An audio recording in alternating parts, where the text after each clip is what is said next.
नमस्कार दोस्तों, स्वागत करता हूं आप सभी का अपने YouTube प्लेटफॉर्म तैयारी जीत के चैनल पर। दोस्तों, पिछले दिनों कुछ इम्पोर्टेंट काम होने के कारण जो है मुझे अपने गांव जाना पड़ा।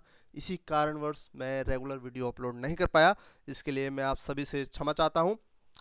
तो चलिए शुरू करते हैं। जीके प्रैक्टिस 75 महत्वपूर्ण MCQ। ये एक तरह का मॉक टेस्ट है जो कि 29 जनवरी को जिन लोगों का यूपी पुलिस कांस्टेबल भर्ती के लिए जो परीक्षा होनी है उसके लिए एक बेहतरीन अभ्यास। कुल कितने प्रश्न आप सही कर पाते हैं कमेंट करके अवश्य बताएं। चैनल को सब्सक्राइब जरूर करिएगा, साथ ही साथ आइकन बेल जो है दबाना जरूरी है क्योंकि तभी आपको नोटिफिकेशन मिलती है। पहला प्रश्न है, भारत में शून्य के संप्रत्यय सहित दार्शनिक संख्यात्मक प्रणाली की खोज निम्नलिखित में से कौन से एक राजवंश के दौरान हुई? शक, गुप्त, पाल या चोल? आपके सामने चार विकल्प हैं, सोचिए जल्दी से। पहले का सही जवाब होगा शून्य और दार्शनिक प्रणाली की खोज का श्रेय दिया जाता है आर्यभट्ट को, और ये संबंधित थे गुप्त राजवंश से। तो यानी कि ऑप्शन बी। कमेंट करके बताना है कि कितने प्रश्न आपके सही हुए। निम्नलिखित में से क्या सुमेलित है? यानी कि कोई एक सही है, बाकी सभी गलत हैं।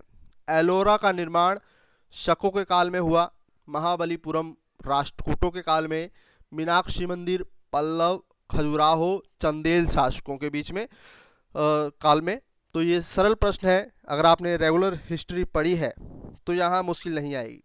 दूसरे का सही जवाब है ऑप्शन डी। खजुराहो मंदिर वास्तुकला जो कि नागर शैली में बनाई गई है, चंदेल शासकों के समय की निर्मित जो है इमारतें हैं खजुराहो के मंदिर।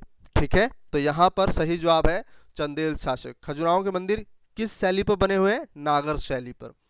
अगला प्रश्न है, वीठपाल तथा धीमन नामक भारत के दो महानतम कलाकार किस युग से संबंधित थे? सही जवाब है क्वेश्चन नंबर 3 का, वो है ऑप्शन ए, पाल युग से। शिवाजी सर्वाधिक प्रभावित थे मीराबाई से, हजरत महल से, जीजाबाई से या चांद बीबी से? ये भी सरल प्रश्न है, सही जवाब है जीजाबाई से। ठीक है, निम्न में से किसने 711 ईस्वी में भारत पर आक्रमण किया? आपको पता होना चाहिए, सबसे पहला आक्रमण अरबों द्वारा जो है हुआ था, अरब वासियों द्वारा। तो किसके द्वारा, नाम याद है आपको? पांचवें का सही जवाब है मोहम्मद बिन कासिम। ठीक है, मोहम्मद बिन कासिम। दमिश्क के खलीफा वलीद और उसके इराकी गवर्नर हजाम ने 1711 ईस्वी में अब्दुल्लाह के नेतृत्व में एक अभियान सिंध पर किया, परंतु वह पराजित हुआ और मारा गया। इसके पश्चात 1712 ईस्वी में मोहम्मद बिन कासिम ने जो है आक्रमण किया था। ठीक है, याद रखिएगा। मोहम्मद गजनवी ने भारत पर कुल कितनी बार आक्रमण किया? छठे का सही जवाब है ऑप्शन सी, 17 बार आक्रमण किया। अगला प्रश्न है, निम्नलिखित चित्रकारों में से किसे जहांगीर ने नादिर उज जमा की पदवी दी थी? आपके ऑप्शन है अबुल हसन, फारूक बेग, बिशनदास, आगा रजा। सातवें का सही जवाब है जहांगीर ने किस चित्रकार को नादिर उज जमा की पदवी दी थी? सही जवाब है option A, Abul Hasan. Abul Hasan, important है ये क्वेश्चन। ऑप्शन ए सातवें का होगा। आठवां प्रश्न देखते हैं, पंजाब के विलय के पश्चात पंजाब पर शासन करने के लिए निम्नलिखित में से कौन 3 परिषद का सदस्य नहीं था? आठवें प्रश्न का सही विकल्प है ऑप्शन ए, HM इलियट। अगला प्रश्न है, निम्नलिखित समाज सुधारकों में से कौन संस्कृत भाषा में प्रवीणता के लिए माना जाता है? सही विकल्प है सभी, दयानंद सरस्वती, ईश्वर चंद्र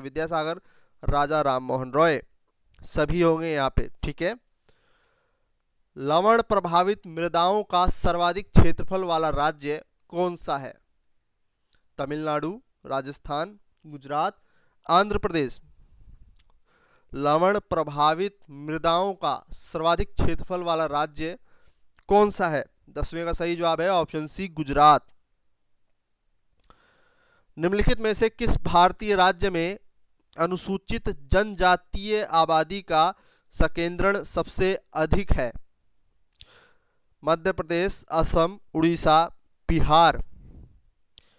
11वें का सही जवाब है ऑप्शन ए, मध्य प्रदेश। अगर अनुसूचित जनजाति की बात होगी तो मध्य प्रदेश प्रथम स्थान पर, अगर सिर्फ अनुसूचित जातियों की बात होगी तो उत्तर प्रदेश का स्थान जो है नंबर 1 हो जाता है। इस बात को याद रखिएगा। यहाँ पर अनुसूचित जनजाति पूछा है इसलिए मध्य प्रदेश, अनुसूचित जाति अगर पूछा जाएगा तो उत्तर प्रदेश। गारो, खासी, जयंतिया किस राज्य की भाषाएं हैं? 12वें का सही जवाब है ऑप्शन बी, मेघालय। निम्नलिखित में से कौन सा शहर कर्क रेखा से सबसे निकटस्थ है, यानी कि सबसे नजदीक है? सही जवाब है 13वें का ऑप्शन सी, उज्जैन। कौन सा राज्य भारत में सबसे अधिक मैग्नीज पैदा करता है? 14वें का सही जवाब है option D, Orissa. El Nino, El Nino कहाँ बनता है? प्रशांत महासागर में, हिंद महासागर में, भूमध्य सागर में, अटलांटिक महासागर में? 15वें का सही जवाब है प्रशांत महासागर में, पेरू के तट पर। निम्नलिखित में से किसे पर्वतों का सागर कहा जाता है? सही जवाब है ब्रिटिश कोलंबिया। ठीक है, ब्रिटिश कोलंबिया। विश्व में सबसे विशाल मरुभूमि कौन सी है? सहारा, थार, गोबी, ग्रैंड सैंडी मरुभूमि? 17वें का सही जवाब है ऑप्शन ए, सहारा मरुभूमि।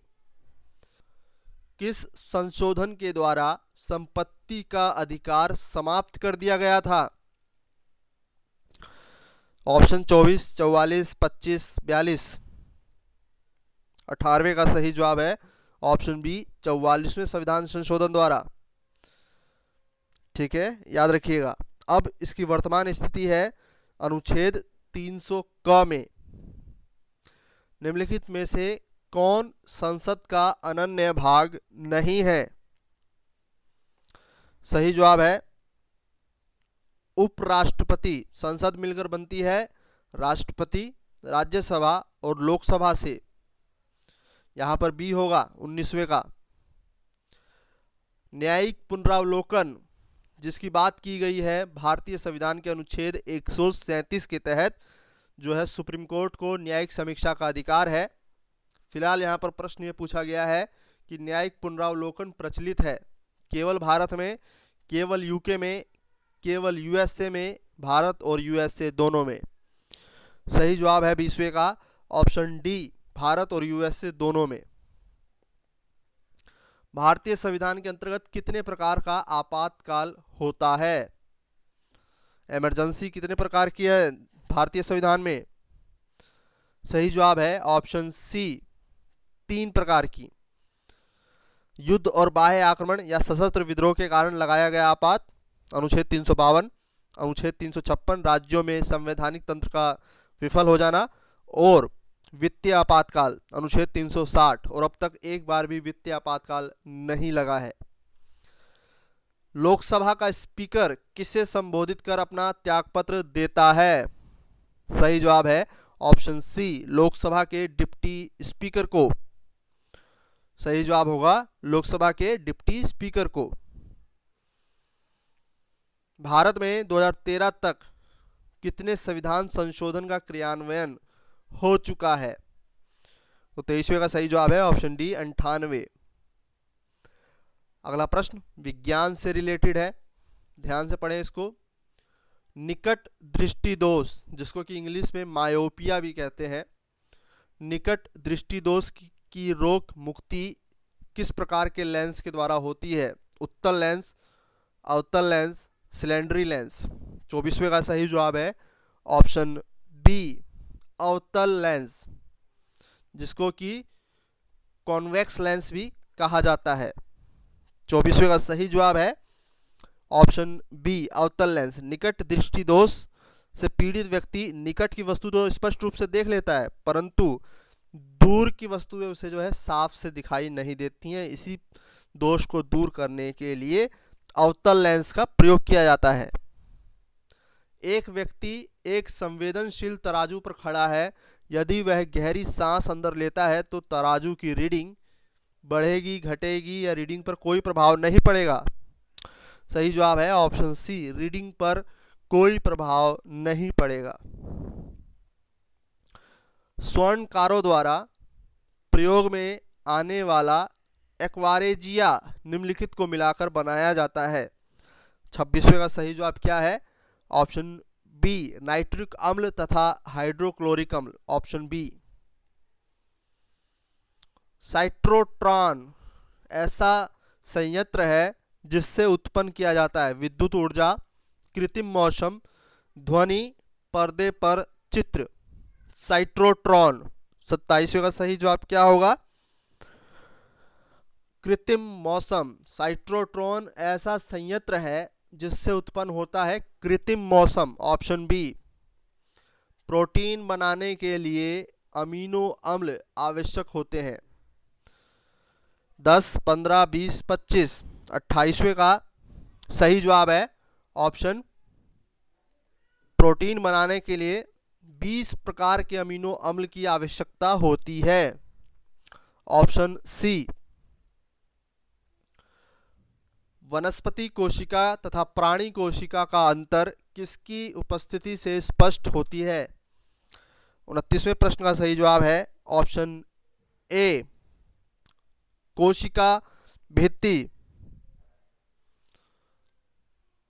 सुमेल करना है आपको। Indian Institute of Handloom Technology, Bhatkhande Sangeet Sansthan, Nirala art gallery, Rajiv Gandhi institute of Technology. UP police constable भर्ती में उत्तर प्रदेश से रिलेटेड संस्थानों का ज्ञान आपको होना ही चाहिए। तो चलिए सुमेल करते हैं। Indian Institute of Handloom technology, ये सुमेल होगा वाराणसी से। भारत खंडे संगीत संस्थान 1926 में इसकी स्थापना की गई थी, लखनऊ। निराला आर्ट गैलरी, ये सुमेल होगा इलाहाबाद से। और Rajiv Gandhi institute of technology, ये सुमेल होगा रायबरेली से। तो यहाँ पर ऑप्शन बी है। उत्तर प्रदेश में परंपरागत भूमि मापन इकाई क्या है? सही जवाब है बीघा। बीघा उत्तर प्रदेश सहित भारत के कुछ हिस्सों में परंपरागत भूमि मापन की इकाई है। एक बीघा जो है वो 20 बिस्वा के बराबर होता है। उत्तर प्रदेश में सिंचाई का सबसे बड़ा स्रोत, ये प्रश्न कई बार पूछा जा चुका है। सही जवाब है नलकूप। विख्यात भारत माता मंदिर कहाँ स्थित है? सही जवाब है वाराणसी। कुछ पूर्वी देशों द्वारा भोजन करने के लिए प्रयोग में आने वाली लकड़ी स्टिक्स कहलाती है क्या? Chop sticks. यूएसए में डेट्रायट, जो कि ईरी झील के किनारे बसा हुआ है नगर, किसके लिए विख्यात है? मोटर गाड़ी, वायुयान, द्वीप, रॉकेट। तो 35वें का सही जवाब है ऑप्शन ए मोटर गाड़ी। सोवियत संघ से नए देशों में विभक्त हुआ। सोवियत संघ जो है कितने देशों में विभक्त हो गया? सही जवाब है 15। चीन ने भारत पर आक्रमण किया था कब? 1962 में। वन महोत्सव की शुरुआत किसने की थी? 38वें का सही जवाब है ऑप्शन सी के.एम. मुंशी ने। ठीक है, तो यहाँ पर हमारा भाग 1 कंप्लीट हुआ। अब हम भाग 2 देखेंगे। कुल मिला के हमें 75 प्रश्न कवर करने हैं प्रैक्टिस में। मीनाक्षी मंदिर कहाँ अवस्थित है? उड़ीसा, मदुरई, जयपुर, आगरा। सही जवाब है ऑप्शन बी मदुरई। अगला प्रश्न देखिए, निम्नलिखित में से कौन सा से बुद्ध के जीवन से संबंधित नहीं था? कथंग, अलार कलाम, चन्ना, मखलीपुत्र, गौशाल। दूसरे का सही जवाब क्या होगा? कूट है आपके पास ये। इनमें से कौन बुद्ध के जीवन से संबंधित नहीं था? वो थे मखलीपुत्र गौशाल।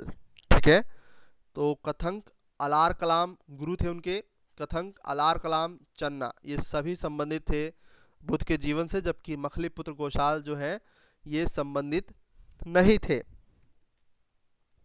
और जो मखलीपुत्र गौशाल है, इन्होंने आजीवक संप्रदाय की स्थापना की थी, जिनको अशोक सम्राट ने जो है गुफाएं दान में दी थी।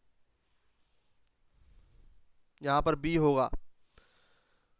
तीसरा प्रश्न है, अत्यंत पॉलिश किए गए एकाश्म अशोक स्तंभ को जिस पांडु रंजित बालुकाश्म के एकल टुकड़ों में से तक्षित किया गया है, उसे साधारणतः कहाँ के खदानों से निकाला गया? आपके ऑप्शन है मिर्ज़ापुर के समीप चुनार, नंदनगढ़ में लोरिया, वाराणसी के समीप सारनाथ या भुवनेश्वर के समीप उदयगिरी। तीसरे का सही जवाब है मिर्ज़ापुर के समीप चुनार। ठीक है, एकाश्म मूर्तियां अशोक की। राजस्व सुधारों को सर्वप्रथम किसने चलाया? गयासुद्दीन तुगलक, अलाउद्दीन खिलजी, मोहम्मद बिन तुगलक, फिरोज तुगलक। सही जवाब है राजस्व सुधारों को सर्वप्रथम चलाया था अलाउद्दीन खिलजी ने। अमीर खुसरो किस सुल्तान का दरबारी कवि था? पांचवे का सही जवाब है ऑप्शन डी, अलाउद्दीन खिलजी। लोदी वंश की स्थापना किसने की थी? लोदी वंश की स्थापना किसने की थी? सही जवाब है बहलोल लोदी ने। 15 अगस्त 1947 को निम्नलिखित में से कौन भारतीय राष्ट्रीय कांग्रेस का अध्यक्ष था? सातवें का सही जवाब है ऑप्शन सी, जेबी कृपलानी, जो सबसे लंबे समय तक कांग्रेस के अध्यक्ष भी रहे। आठवां प्रश्न देखिए, निम्नलिखित कथनों में से कौन सा असहयोग आंदोलन के संबंध में सही नहीं है? चारों कथनों को पढ़िए। इस आंदोलन की अवधि 1920 से 1922 तक थी, ये सही है। एक वर्ष के भीतर स्वराज की प्राप्ति इसका लक्ष्य था, ये भी सही है। इसमें बहिष्कार की योजना थी, ये भी सही है। और मोहम्मद अली जिन्ना ने इस आंदोलन का समर्थन किया, ये गलत है, इन्होंने समर्थन नहीं किया था। तो आठवें का ऑप्शन डी। अगला प्रश्न है, निम्नलिखित में से कौन सा सही सुमेल नहीं है? मोपला विद्रोह केरल, कूका विद्रोह पंजाब, कोली विद्रोह गुजरात, चुआर विद्रोह मध्य प्रदेश। तो नौवे का जो सही सुमेल नहीं है वो है ऑप्शन डी। चुआर विद्रोह जो है वो हुआ था पश्चिम बंगाल में, ना कि मध्य प्रदेश में। अगला प्रश्न देखिए, एक तरफ परमाणु ऊर्जा उत्पादन केंद्र हैं और उनसे संबंधित राज्य, तो सही सुमेल नहीं है, कौन सा? सही जवाब है ऑप्शन का कहेगा कर्नाटक, रावत भाटा राजस्थान, मोपांदल तमिलनाडु, ये भी सही सुमेल है। एन्नोर परमाणु ऊर्जा केंद्र जो है वो पड़ेगा तमिलनाडु में। ठीक है, ध्यान से सुने, एन्नोर, तूतीकोरन और रामागुंडम, ये तीनों ही परमाणु ऊर्जा केंद्र तमिलनाडु में अवस्थित हैं। और बाकी इस प्रश्न के जो अन्य ऑप्शन है वो सही सुमेल है। अगला प्रश्न देखिए, सजातीय ग्रुप मंगोलियाड भारत में कहाँ पाए जाते हैं? सही विकल्प है उत्तर पूर्व क्षेत्र में। भारत में सबसे बड़ा जनजातीय समुदाय कौन सा है? भारत में सबसे बड़ा जनजातीय समुदाय इनमें से कौन सा है? भील, संथाल, गोंड या थारू? कमेंट करके मुझे बताइएगा। एक ऑप्शन बता देता हूं कि थारू जो है वो उत्तर प्रदेश की सबसे बड़ी जनजाति है। ठीक है, बाकी इन तीन ऑप्शंस में से कमेंट करके बताइए कि सबसे बड़ी जनजातीय समुदाय भारत में कौन सा है। भारत में सबसे व्यापक रूप से पाई जाने वाली मृदा इनमें से कौन सी है? लेटेराइट, जलोढ़, काली, मरुस्थलीय। 13वें का सही जवाब है ऑप्शन सी, जलोढ़ मृदा। कपास की काली मिट्टी, जिसको कि रेगड़ मिट्टी भी कहा जाता है, निम्नलिखित में से किस मृदा वर्ग से संबंधित है? लेटेराइट, पॉडजॉल, जलोढ़, चरनोजम। 14वें का सही जवाब है चरनोजम, जो कि अनाज हेतु उपयुक्त मानी जाती है मृदा, उसको चरनोजम मृदा कहा जाता है। ठीक है। और काली मिट्टी के कई नाम है, रेगड़ और स्वतः जुताई वाली मिट्टी, ट्रॉपिकल ब्लैक कपास की मिट्टी, और ट्रॉपिकल चरनोजम भी इसका नाम है। कौन सी सर्वाधिक गहरी महासागरीय गर्त है? Tonga, Mariana, Puerto Rico, Izu Bonin.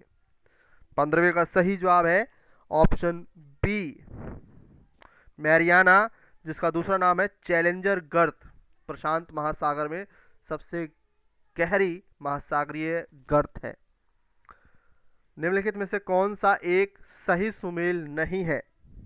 16वें का सही जवाब है ऑप्शन डी, सिडनी का संबंध डार्लिंग नदी से है, ना कि सेन नदी से। बाकी सभी सही सुमेल है। खार्तूम नील, न्यूयॉर्क हडसन, बर्लिन स्प्री, और सिडनी होगा किससे? डार्लिंग नदी से। नॉरमैंडी बीच कहाँ स्थित है? नॉरमैंडी बीच कहाँ स्थित है? फ्रांस में। भारतीय संविधान के किस अनुच्छेद के अंतर्गत भारत के राष्ट्रपति को अध्यादेश जारी करने की शक्ति प्राप्त है? सही जवाब है अनुच्छेद 123। कमेंट करके बताना है कि कुल 75 प्रश्नों में कितने आपके सही हैं। भारत के महान्यायवादी के संबंध में निम्नलिखित में से कौन सा कथन सही नहीं है?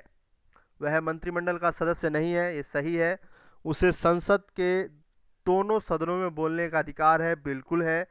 उसे संसद में मत देने का अधिकार नहीं है। तो यहाँ पर जो सही नहीं है महान्यायवादी के बारे में वो है ऑप्शन सी। किस कानून के अंतर्गत यह विहित है कि भारत के उच्चतम न्यायालय की संपूर्ण कार्यवाही अंग्रेजी भाषा में होगी? 20वें प्रश्न का सही जवाब है ऑप्शन डी, भारतीय संविधान की धारा 348 के द्वारा। राष्ट्रपति पद के उम्मीदवार को इनमें से किसकी योग्यता का होना अनिवार्य है? सही जवाब है ऑप्शन ए, लोकसभा। उसे लोकसभा में चुने जाने की योग्यता होनी चाहिए। अगला प्रश्न है, भारत के संविधान में उल्लेखित भाषाओं के बारे में क्या सही है? पढ़िए चारों सेंटेंस को। यहां पर जो सही है वो है ऑप्शन डी, बोडो संविधान की 8वीं अनुसूची में स्वीकृत भाषा है। लोक लेखा समिति, जिसमें कि कुल 22 सदस्य होते हैं, इसकी जो रिपोर्ट होती है वो प्रस्तुत की जाती है किसमें? लोकसभा में, राष्ट्रपति कार्यालय में, वित्त मंत्रालय में, प्रधानमंत्री कार्यालय में।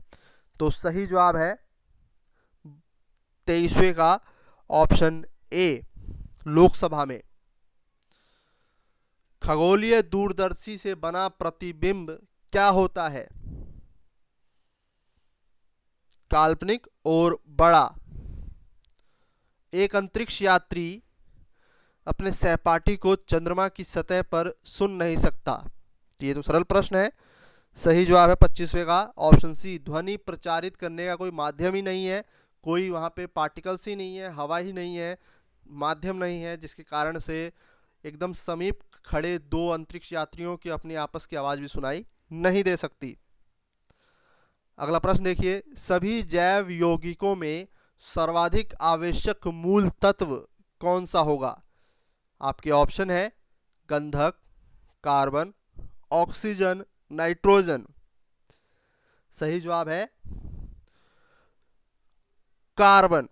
ठीक है, ऑप्शन बी। अगला प्रश्न देखिए, निम्नलिखित में से किसको वुड स्प्रिट भी कहा जाता है? Would spirit.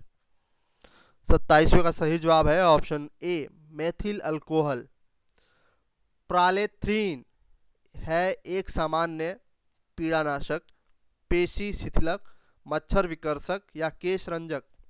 28वें का सही जवाब है ऑप्शन सी, मच्छर विकर्षक। बीटा ब्लॉकर एक औषधि है बचाने हेतु किससे? हार्ट अटैक से, प्रोस्टेट ग्रंथि के बढ़ने से, चिरकालिक मधुमेह से।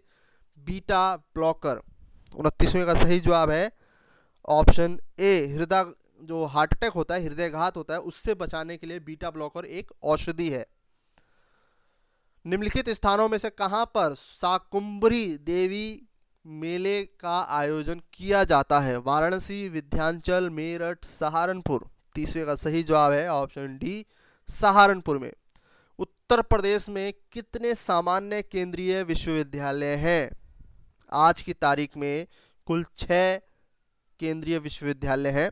फिलहाल ऑप्शन के हिसाब से 4, ठीक है, ऑप्शन डी 4। निम्नलिखित शास्त्रीय नृत्य प्रारूपों में से कौन सा उत्तर प्रदेश से संबंध नहीं है? सही जवाब है कौन सा उत्तर प्रदेश से संबंधित है, ये पूछा है तो कथक जो है उत्तर प्रदेश का है, ठीक है, पता होना चाहिए आपको। ओडिसी उड़ीसा का, भारतनाट्यम तमिलनाडु का, कुचिपुड़ी आंध्र प्रदेश का, ठीक है। और उत्तर प्रदेश में राष्ट्रीय कथक संस्थान कहाँ स्थित है? लखनऊ में। दादरी, चुनार, चुर्क, डाला सभी में कारखाने हैं जो उत्पादित करते हैं क्या? सीमेंट। राजा रवि वर्मा थे क्या? प्रसिद्ध राजा, तबला वादक, शास्त्रीय गायक, चित्रकार। सही जवाब है चित्रकार थे राजा रवि वर्मा। उत्तर प्रदेश से संबंधित हैं इसलिए इनको के बारे में आपको पता होना चाहिए। रिक्त स्थान को नाइटिंगेल ऑफ इंडिया भी कहा जाता है। सही जवाब है सरोजनी नायडू जी को, इसको याद रखिएगा। उत्तर प्रदेश की पहली महिला राज्यपाल भी हैं ये। अगला प्रश्न देखते हैं। कर्नाटक का सबसे साक्षर जिला कौन सा है? सही जवाब है बेंगलोर। किस राज्य की राजभाषा अंग्रेजी है? सही जवाब है ऑप्शन सी नागालैंड। निम्नलिखित में से कौन सा एशिया का देश नहीं है? सही जवाब है ऑप्शन सी रोमानिया। तो कुल मिला के यहाँ पर हमने 38 + 38 2 सेटों के प्रश्न अभ्यास किए, मॉक टेस्ट। कुल मिला के यहाँ पर लगभग 75 से अधिक प्रश्न हो रहे हैं। कमेंट करके बताइए कि इन 75 प्रश्नों में से कितने प्रश्न आपके सही हुए, क्योंकि एक प्रश्न मैंने जो है आपसे कमेंट के रूप में आंसर पूछा है। भारत की सबसे बड़ी जनजातीय समुदाय कौन सी है? भील, गोंड या संथाल? कमेंट करके अवश्य बताएं। इस वीडियो में इतना ही। वीडियो पसंद आए तो वीडियो को लाइक जरूर करिएगा, अपने दोस्तों के बीच में शेयर करें, क्योंकि एक बेहतरीन वीडियो है, उनकी भी प्रैक्टिस हो जाएगी कि कितने प्रश्न वो सही कर पाए। मिलते हैं अगले वीडियो में, तब तक के लिए नमस्कार, धन्यवाद।